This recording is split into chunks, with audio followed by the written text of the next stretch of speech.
We had a sort of 30,000 feet above the ground quick introduction to the book of Hosea last week, talking about why Hosea is located where it is in the 12 prophets, formerly known as the minor prophets, now called the book of the 12. And I thought we would slow it down a little bit this week and try to break down some of the points that we've been looking at. We'll have these first 2 points will be a little bit of review, but I'm going to build on them by adding some features we didn't talk about last week. And then we'll hopefully get down to point 3.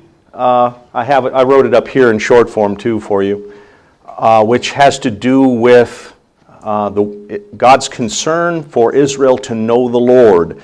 So where we're going is set out in kind of 3 points in the outline. Last week we talked about we were trying to answer the question, who is the Lord who providentially visits Israel in judgment? And the text that I looked at was Exodus 34. Anybody here that was here last week remember what that text was about?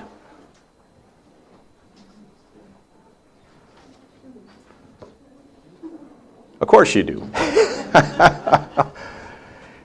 This is a character description of the Lord. So, who is the Lord that's dealing with Israel in his providential visitations in judgment? He's the Lord who is merciful, compassionate, slow to anger, abounding in steadfast love, but who will also by no means clear the guilty. That's essentially a summary of Exodus 34.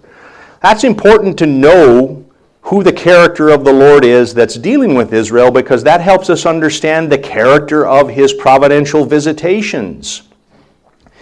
Because he is the Lord who is merciful and compassionate, and who expresses his love through his judgments in the midst of Israel, expresses his wisdom through his judgments in the midst of Israel. Because of that, we know that these visitations aren't what I will call retributive justice. What do I mean by that? A judgment that's not restorative. It's purely retributive. It's a restorative judgment. We know that because of the character of the Lord who is dealing with Israel. He's seeking to restore Israel through his judgments, rather than bring her down to final death or bring her down to the state of a final divorce. We know that because of the character of the Lord who's exercising these judgments. And I think that was important to get that set. And I also said that's the reason Hosea comes first, is to orient the reader to the fact these judgments coming upon divided Israel and Judah, they're for the sake of restoration. They're for the sake of bringing Israel and Judah back to the Lord. They're disciplinary providences. Now, I was here last week in the sermon on Revelation 3. There was a text in there, I thought that would have been excellent to work into the class. I didn't get to it last week, so I'll put it in this week. What did it say about the Lord's discipline? Christ is speaking to the church in Revelation 3, and he says, I discipline those I love. So we see this as a disciplinary providence coming upon Israel, and that disciplinary providence, because of the character of the Lord who is dealing with Israel, is an expression of the Lord's love toward his people. He disciplines those he loves. Another place you could find that, I think, is in Hebrews chapter 13. No, it's actually Hebrews 12. Sorry. If you looked in the letter to the Hebrews, the writer of Hebrews says, don't look at this as a strange thing that's coming upon you when these trials happen, for the Lord disciplines those he loves. Now, where did the New Testament writers learn that from?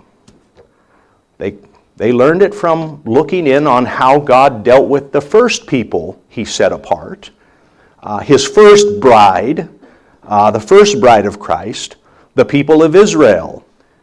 These judgments were part of a disciplinary providence that expresses the Lord's love for Israel and his desire to bring them back to himself. So I think knowing the character of the Lord is key to knowing how to interpret the disciplinary providence that he brings on Israel. And that is also key to understanding why Hosea comes first among the 12 prophets. It orients you to the purpose at work in the Lord's judgments, the purpose at work in what's called the day of the Lord. The Lord is bringing a day of the Lord on Israel. It has a future aspect, but it's also something alive and well in Israel's present. In the midst of that, he's expressing his love and desire to bring Israel back to himself. The New Testament writers, when they speak of the Lord disciplining those he loves, they're simply taking the Old Testament character of God and his dealings with Israel as a model for understanding how he will deal with the New Testament church. So this really speaks against a particular way of understanding the relation of the Old and New Testament, where some people will say, well, what we have here in the Old Testament is pretty much judgment. You see what happens when they go into idolatry. You see how God disciplines them and judges them. We get over to the New Testament side of the fence. That's all love and grace. No, that's not the way it's set up. God's love is already expressing itself in the midst of these judgments, known as disciplinary actions the Lord is using in his love to bring his people back and to restore them. That becomes normative for how the New Testament writers think about what God will do with the New Testament people of God. And that's seen in texts like Revelation 3 from last week. It's also seen in Hebrews 12. What is the purpose in bringing judgment? We talked about this last week, to restore the marriage with Israel. Here in Hosea 2, maybe I could look at those. Some of you have Bibles, some of you do not. I kind of miss the days when I was in the Baptist church and everybody brought a Bible, but I understand. I've worked in a lot of contexts. Let me just read it for you. In that day, declares the Lord, you will call me my husband, and you will no longer call me my Baal. For I will remove the names of the Baals from her mouth, and they shall be remembered by name no more.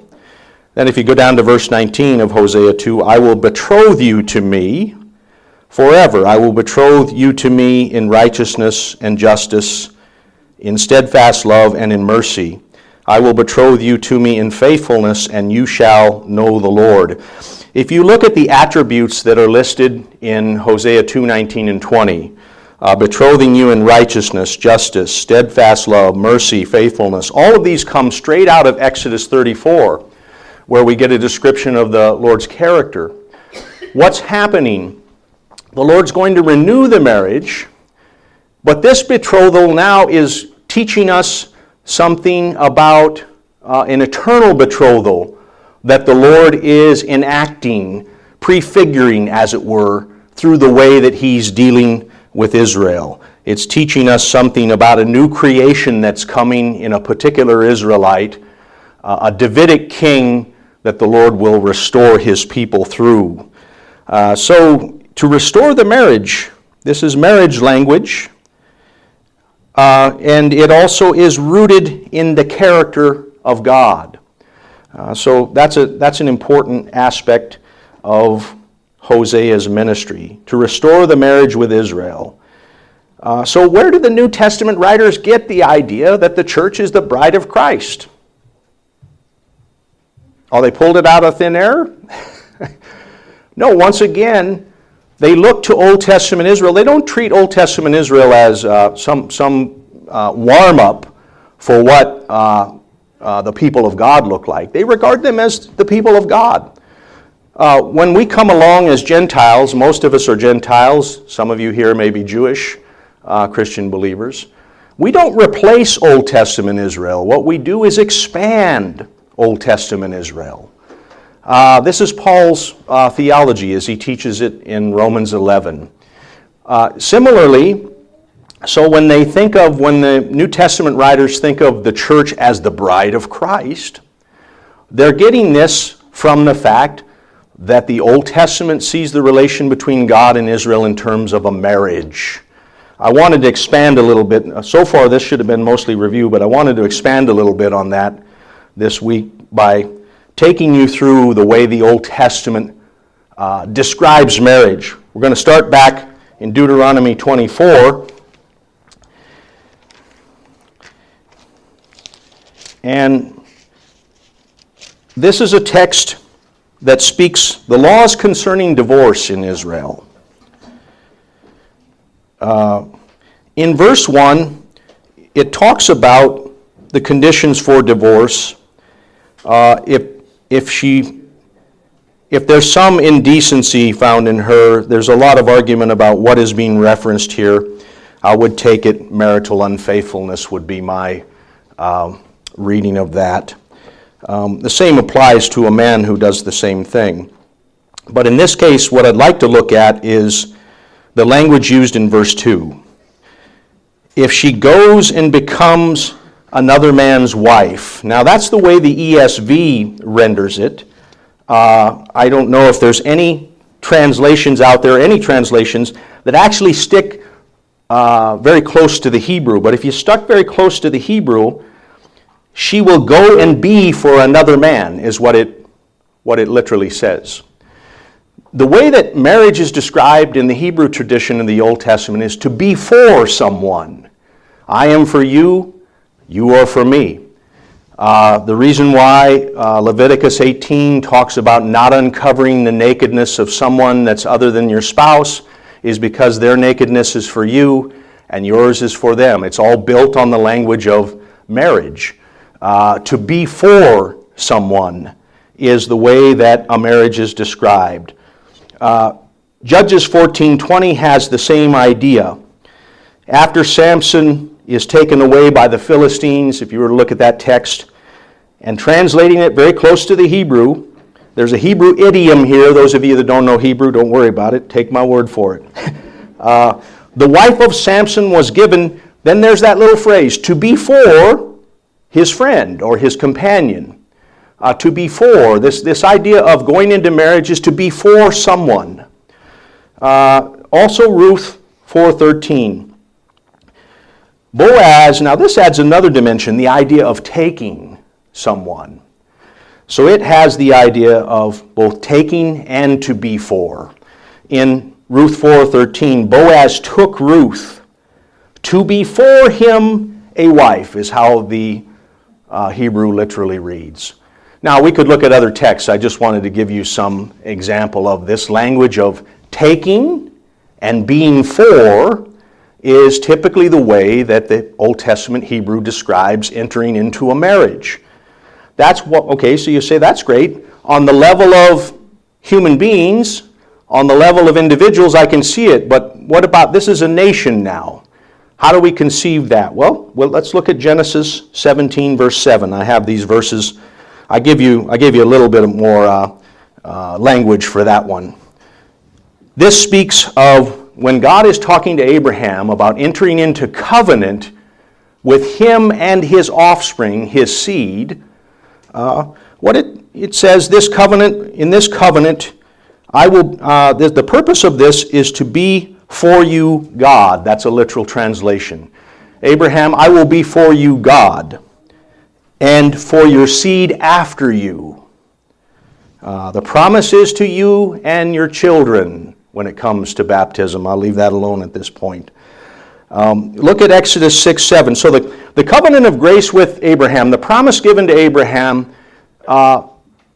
that's very important because in Galatians, Paul says God preached the gospel beforehand through the promise given to Abraham. So when we read about this marriage language in Genesis 17, establishing the covenant with Abraham, then we know where the apostles are getting the idea that to be in covenant with the Lord through the promise of Abraham is to be in a marriage covenant. Notice the language, to be for you God and for your seed after you. Here's Exodus 6:7. Now it adds the idea of taking and being for. and I will take you to me, I abbreviated a little bit, and I will be for you God. You'll be my people, I will be your God, is the typical way we express Exodus 6:7. But if we were going to stick very close to the Hebrew, I will take you to me, and I will be for you God. So you can see from the language of marriage in those other texts, Deuteronomy 24, Judges 14, Ruth 4, that when the covenant of promise, which is foundational for the gospel in the Old Testament, when that is described, marriage language is used to describe what's happening. God is taking to himself a spouse to be a husband for them. It's put in the language of marriage. So if we're going to summarize it, as I have the short thing on your syllabus, marriage is the taking of another to be for the purpose of being a spouse. Now, that's why we learn from the book, the marriage of Hosea and Gomer. It's a living parable illustrating the state of the marriage between Israel and the Lord. Let's go back and look at Hosea 1:2 a little bit more. At the very outset of the book, we're learning something. The marriage between Hosea and Gomer is meant to illustrate the state of the marriage between the Lord and Israel. Now, the book itself encourages us to see it this way. When the Lord first spoke through Hosea, the Lord said to Hosea, "Go, take," all right, there's that language again. It's marriage language. You're taking something to be for you, but then comes a real jarring note. "Take to yourself a wife of whoredom," is what the ESV says. Probably better translated a wife of harlotry, but it's the same idea. "Take to yourself a wife of whoredom and have children of whoredom." Then notice this clause at the end, "For the land commits great whoredom by forsaking the Lord." So in the book of Hosea, what you will learn reading the first 3 chapters, Gomer represents the land of Israel, and the people of Israel are her children. I say Gomer represents the land of Israel. I didn't say Gomer represents the women of Israel, did I? This is where feminists really struggle with the book, because they feel like Gomer is being particularized as a female, and that from that then all kinds of problematic ideas arise. Gomer is a figure of the entire land, male and female, and she stands both for the land, which has turned away from the Lord, as well as the people in the land. There's a very close relation between the land and the people. You can see that all the way throughout the prologue of Hosea. When the Lord restores the land, he restores the people. When he restores the people, he restores the land. They're tightly connected. Gomer is simply a figure of that. The prophet then takes to himself a wife. He represents the husband and father of Israel. Gomer represents the land of Israel, male and female, married to God. Her children are the people of Israel. There's a text in Isaiah 62 that comes to mind. I even remember a song written about this. Has anyone ever sung the song Beulah Land? Familiar with it? Sing a little. I hit it. No. I can tell you the words. Beulah land, I'm longing for you, and someday on you I'll stand. There my home will be eternal. Beulah land, Beulah land. It's coming out of Isaiah 62. It means married land. This is a description of the land of Israel. The people are in marriage covenant with the Lord. The problem is they've gone into idolatry and they're worshiping the Baals. Why is their idolatry considered a form of adultery and marital unfaithfulness? Well, to ask that question is to answer it. Because they're in a marriage covenant with the Lord. So idolatry, whatever shape it takes, it may not involve, as we said last week, it might involve physical acts of adultery. It may not. Going after other gods, giving your affections to something other than God. And what does it mean to give your affections? To engage in worship of something. Build your life around something other than God. This is a form of idolatry because the people of God are in a marriage covenant with the Lord. The same logic holds in the New Testament. You read Paul's letters. He works with this very premise all the way through. So what were the Baals? People ask. Does anyone know what Baalism was in the Old Testament?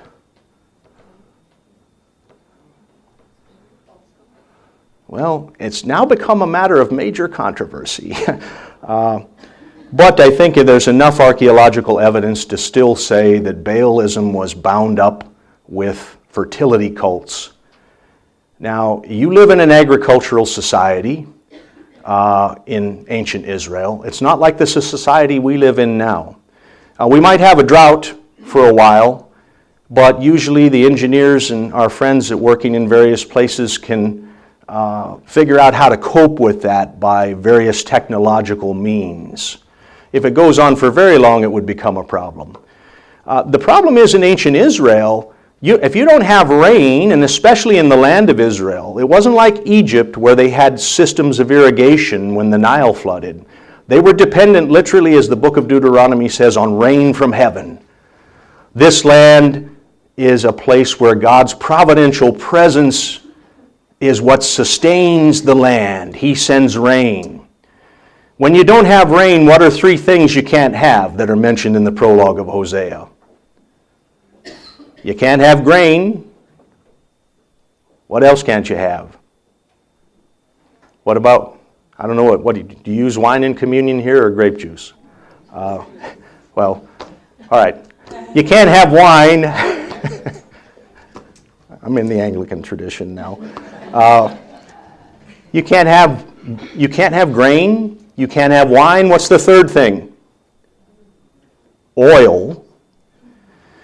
This trilogy of things is sort of a shorthand way of summarizing everything that you need to sustain existence in an agricultural society. Grain, wine, and oil. And the fundamental precondition for every one of those is rain. So if you don't have rain, you don't have grain. You don't have wine, and you don't have the olives which produce the olive oil. Nothing grows. So consequently, there's a special temptation for this agricultural society, and that is to look to another god to provide rain. And that's where Baal comes in. Baal was in Canaanite, the land that Israel's in, Canaanite mythology, Canaanite idolatry. He's thought to be the god who brings rain. The idea was that he's the storm god who brings rain, and the rain fertilizes Mother Earth. And in order to, it was understood really as a, just to put it bluntly, as a way of, it was a metaphor for sexual intercourse. So they created these fertility cults that would enact this myth in the hope that it would bring Baal, the storm god, from his hiding to fertilize Mother Earth. Now, if you're in Old Testament studies, a lot of people are arguing and saying, well, we don't really know if fertility cults existed. That might have been a fantasy of 19th century males. I still think the archaeological evidence suggests it, but the point is they now look to Baal to provide this rain. Some of that we saw in Hosea 2:8 last week. She's worshiping Baal, and she doesn't realize now this idolatry has brought her into a state of not knowing. She doesn't know, Hosea 2:8 says, the Lord speaking through the prophet, that it was I who gave her the grain, the wine, and the oil, and who lavished on her silver and gold, which they used for Baal. God has continued to provide rain and continued to provide grain and oil, but Israel, in the blindness of her idolatry, actually thinks Idolatry's working. I'm worshiping Baal. Rain is coming. Therefore, my idolatry is working. What idolatry has done it's brought Israel to a state of not knowing, a state of blindness. This is where most of my friends will say, well, of course it did, because they weren't the people of God. That's not the way Hosea portrays it. He has a very realistic view of what can happen to the people of God. And since I'm among Presbyterians here, I always refer to the Westminster Confession. Look at some of the descriptions it talks about that can happen to the people of God, that the state they can fall into. So there's no reason not to see these as the people of God. They've fallen into the sin of idolatry, and in their blindness, they're now thinking that idolatry is working. They don't know it's the Lord who provides rain, not Baal.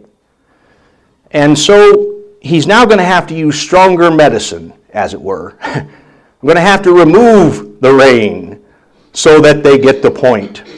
And I will have to take them into the wilderness. Now, I argue the wilderness is a metaphor in Hosea for eventually they'll go into exile. They'll go out from the place of God's life-giving presence. But this is the disciplinary providence he brings. You can see that in Hosea 2:6, going to hedge up her way with thorns. Hosea 2:9, I'll take back my grain in its time, my wine in its season, my wool and my flax to cover her nakedness. And then also in verse 14, therefore I will allure her and bring her into the wilderness. But the wilderness is not going to be a place where Israel ultimately goes down to death. This is going to be the place, the very place from which Israel will then restore the Lord. He will speak tenderly to her and give her her vineyards and make the valley of Achor a door of hope. What is the valley of Achor? Anybody? Little Old Testament. Well, in Joshua 7, there was a man named Achan. What did Achan do that brought judgment on his household? He kept idols, and judgment came on him for his idolatry. He kept the gods of other nations, hid them in his tent. Okay, so this is basically saying the place where idolatry was judged will be transformed into a place of hope, is really what another way you could read it. And she'll answer as in the days of her youth, as at the time when she came out of the land of Egypt. The first time she came out of the land of Egypt, what do we call that? The Exodus. Going up from the land is not just geographical movement, it's pictured in the prophets as a resurrection, because you're not just geographically going to a higher elevation, you're going to the place of God's life-giving presence. And you're leaving the place of the house of bondage and sin and slavery. So this death and resurrection imagery is built around the language of the prophets. You go up to the place of God's special life-giving presence. The land of Israel is a new Eden. It's the place where God is specially present in a way that He's not present anywhere else. To be in His life-giving presence in the temple is to be in the place of the power of His enduring life and His resurrection. It's not that God isn't omnipresent everywhere. He's chosen, though, for the sake of His messianic purposes, to identify Himself with a special people and a particular land. That's why going out from that land in disobedience is going down to death, and going up to that land is coming back to the place of life. It's the veritable resurrection. So this marriage is an illustration of the Lord's relation with Israel, but it also is the way He's dealing with Israel is mirrored in the way that Hosea is dealing with Gomer. Gomer's been unfaithful. Gomer has turned to other lovers. The Lord is going to bring a disciplinary providence on her, and if you get to chapter 3, you'll see that His ultimate purpose is to buy her back. Hosea 3:2, I buy her for 15 shekels of silver and a homer and a letek of barley. in the law, buying back a slave was roughly equivalent to what this purchase price was. The Lord's going to buy her back. And then verse 3, you must dwell as mine for many days. You shall not play the harlot or the whore or belong to another man. So also I will be for you. So see, this is the marriage renewal language. You and I are going to be for one another during this time. Just a note before we move on to talking about, get down to point 3.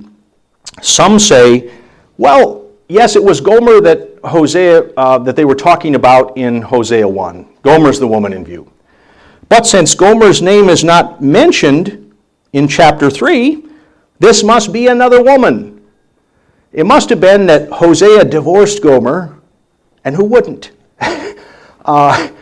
She went off after the Baals, got involved in promiscuity in these fertility cults. I don't think, by the way, Gomer was in the technical sense a temple prostitute, but she was mixed up in the worship of Baal, as were many Israelites in the temple shrines. So the idea is Hosea divorced her, and then he married another wife. Now what's wrong with that reading? Well, notice something that's absent. Remember what we said about marriage. There's two things, taking and being for. Now the being for is here, but what's absent? It doesn't say go and take a wife or go and take another. It says go and love another.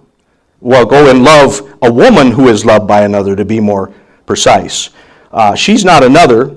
She's the woman who's loved by another man and is an adulteress. Gomer is involved in idolatry here. That's why her idolatry is described as adultery. And this is the Lord's command to go and love that woman who is involved in that relationship. I don't read it as a second marriage because the language of marriage and taking is not there. Also, you see that chapters 1 and 3, they frame chapter 2. What chapter 2 mostly talks about is Israel. Chapter 1 talks about Hosea and Gomer. Chapter 3 talks about it. That's a literary way of reminding the reader what the Lord is doing in Hosea and Gomer is a picture of what he's going to do in Israel, centered there right in chapter 2. He's going to bring a disciplinary providence upon Israel, take her into exile, into the wilderness, but that wilderness will not be a final divorce.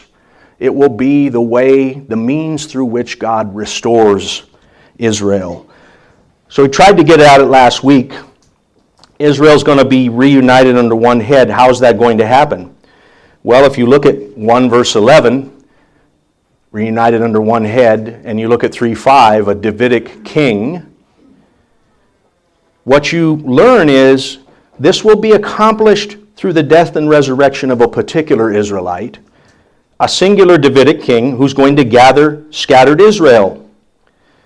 And that act of death and resurrection is foreshadowed in what, well, I call it here Israel's history of exile and restoration to the land, but that's exactly what God's doing in Gomer. He's showing Hosea how Gomer's going to be brought into the wilderness and then restored to the land. What's happening in the individual Hosea and Gomer is going to happen in the land and the people writ large, because they are figures that represent the land and the people. So yes, I do take what's called a realistic, I think Hosea and Gomer were actual figures. There are those who say, no, they weren't. This was all a vision that the prophet had. Now, if you read Calvin's commentary, he says, this was a vision the Lord had, that Hosea had. There never was and why would you think the vision example would be attractive?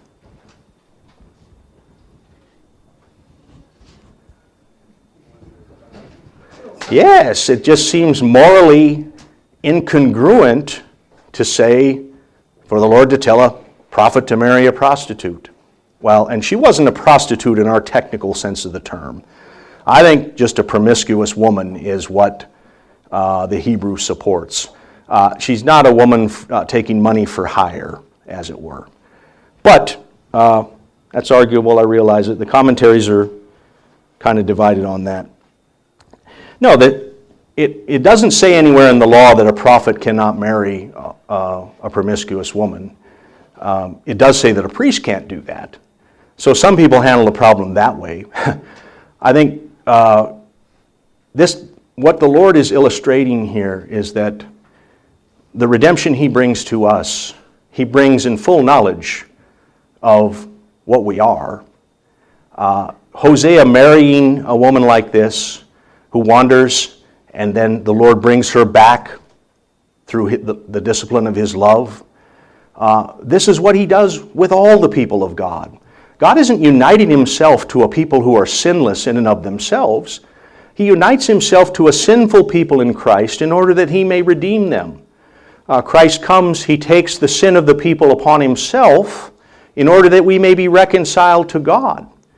But when He does that, Paul reminds us in Romans 5, Christ died for us while we were yet what? Right. He comes and unites Himself to us, dies for us while we're still sinners. The same logic is working here in the marriage of Hosea and Gomer. This taking down to death in exile and bringing back to the land, the early church called this a divine pedagogy. It's a course of instruction. In this course of instruction, God is already teaching Israel about what's coming in Christ. When He comes, He will identify with our exile and go down to death on the cross, and God will raise Him to life again. And the knowledge of the Lord will be restored, the people of God reunited under one head. So what He's doing in Israel now, in the marriage covenant with His bride Israel, is prefiguring what's coming in the life and ministry of Jesus Christ. He didn't leave them to just, Christ didn't show up out of the blue with no way to identify who He was. They look into the history of Israel, they see what the prophets are teaching, and they say, this Christ is that one whom God taught Israel about through her history of death and resurrection, exile and restoration. We don't have to stop early today, do we? Or when are we supposed to stop? 10 till? Oh, we got plenty of time. Let me at least get into the knowledge of the Lord. Now, I put this up here. I didn't think about it. Preachers always like to use alliteration, right? Somehow I missed it on the outline. Point 3 could have been to reestablish the knowledge of the Lord. I put back to bring Israel back to the knowledge of the Lord. Same thing. These are people who knew the Lord, who came into covenant with Him, marriage covenant. They're now in a state of not knowing. Not because, they're just not one of them that left that's an unbeliever. They're still in covenant, but to reestablish knowledge, the Lord is doing these things in His visitations in judgment. And He's also teaching them something about the Lord Jesus Christ, upon whom all this is based. Yes, Christ doesn't become incarnate till later, but because He's the eternal Son and not merely a man, but He's the God-man, the power of His redemption extends both back into Israel and forward into the church. He stands between both testaments. So God is already teaching them on the basis of what Christ will do and applying that logic to their lives. You have to restore the marriage, to reunite the people, to reestablish knowledge. The goal of the covenant we saw in Hosea 2:20 was to know the Lord. This reestablishing of knowledge is, yes, we already saw it's tied to the reestablishing, the renewing of the marriage, the betrothal that will be eternal. It's tied to that. It's also tied to the Lord's, the death and resurrection of Israel. If we go to Hosea 6:3, text I did not get to last week, let me just start in verse 15. In the chapter just before, in 5:14. go through 6:3. For I will be like a lion to Ephraim, and like a young lion to the house of Judah. Ephraim's an image for the northern kingdom, Judah for the southern kingdom. Even I will tear and go away. I will carry off, and none shall rescue. I will return again to my place until they acknowledge their guilt and seek my face, and in their distress earnestly seek me. So the disciplinary providence, described under these various metaphors and images, is to bring them to seek him. We saw that at the end of Hosea 3. This providence will result in the people seeking David their king. And then it says in chapter 6, verse 1, Come, let us return to the Lord, for he has torn us that he may heal us. He has struck us down, and he will bind us up. After 2 days he will revive us. On the third day he will raise us up, that we may live before him. Let us press on to know the Lord. He is going out as sure as the dawn. He will come to us as the showers. See, in a land where Baal is thought to be the one that brings the rain, the Lord, this reinforces, the Lord is the one who brings blessing that is fundamental to human existence, to the grain, wine, and oil, as the spring rains that water the earth. So, the 3-day imagery is not just used here in Hosea 6. It's used, of course, in Jonah, but there are also places in the Torah where the language of 3 days is used. Here, the third day is the day of Israel's resurrection. So what we have here is the way that we see this link between the restoration of the knowledge of the Lord and the resurrection of Israel that verse 6:2 and 6:3 establish. He's going to raise us up that we may live before him. And this will be, so therefore let us press on to know the Lord. Let us press on to fulfill the goal of the marriage covenant. God brought us into covenant with himself on the basis of grace, but for the sake of knowing him. So in the same idea back in the prologue, I will take them up out from the land again, the land of exile, raise them back to life, and they will know me. Same ideas are linked here. God resurrecting Israel, raising them up that they may know the Lord. So in some way the book teaches us, how is God ultimately going to restore knowledge in Israel? It's tied to his acts of death and resurrection in Israel, consummating in one particular Israelite. I think verse 14, I have 14 on there. Oh, it's 14:9. That must be a misprint. Chapter 14:9 doesn't speak of resurrection. Knowing the Lord. I think what I want there, there's a mistake. It should be another text. I'll check on that next week.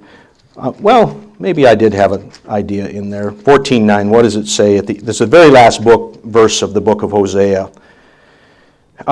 Whoever is wise, let him understand these things. Who is discerning, let him know them. Yes, it is the right verse. For the ways of the Lord are right. Now, the ways of the Lord in the book of Hosea are the providential visitations of the Lord. It isn't just his commandments.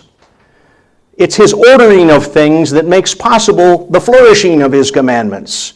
In order for people to obey the commandments of God, there needs to be a particular ordering of things in place. And when Baalism is part of that ordering of things, you can't have the commandments of God flourishing. So he doesn't just simply talk about his ways in terms of commandments. Here in Hosea, ways means the way God providentially orders things toward a particular end. What's the end? That they may know him, according to Hosea 14:9. The ways of the Lord are right. The upright walk in them, transgressors stumble in them. So again, the goal of God's providential ways with Israel, his providential visitations with Israel, is that they may know him. That's what I wanted with Hosea 14:9. Now, if you were to look at these other verses, 2:8, 2:13, 4:1, these are the negative ways of stating it. Israel has forgotten me. They do not know. My people are destroyed from lack of knowledge. There is no knowledge of God in the land. They do not know me. He's going to restore that knowledge. It's not a knowledge of, as we think of knowledge, just objective facts that we know about. This is the relational knowledge of intimacy in a marriage. The model is from Genesis 2, isn't it? Adam knew his wife.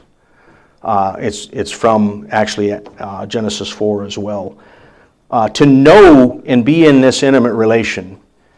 I say that I know the President of the United States. Well, I don't know him personally. I know who he is. Maybe his gardener could say, I know the President of the United States and know him in a more intimate way. The knowing that is spoken of here is a relational knowing. I mentioned it last week, the book Knowing God by J.I. Packer. How many have read it? Anybody? That's great. That book, yeah, a lot of people bought it but never read it. He makes the distinction between knowing about God and knowing God in that book. There's a lot of things you can know about. To know about something, to know how long it takes, as I said last week, to drive from here back to Ambridge, that's not a relational knowledge. That's just a factual knowledge. I'm not in relation with that fact in the same way I am in relation with what it means to be in a marriage covenant. So when Packer talks about knowing about God, what he means, I think he even has, you can have doctrinal knowledge of God. You can know that God is holy, that he is righteous, that he is compassionate and forgiving, but you still are not necessarily in a relation with God. You've got a relation to doctrinal facts, but God wants you to take that knowledge and use it as the basis for a relation as well as knowing certain propositions. And so the idea of knowing in the book of Hosea is a major theme in the book. Knowing the Lord. All right, we'll quit there.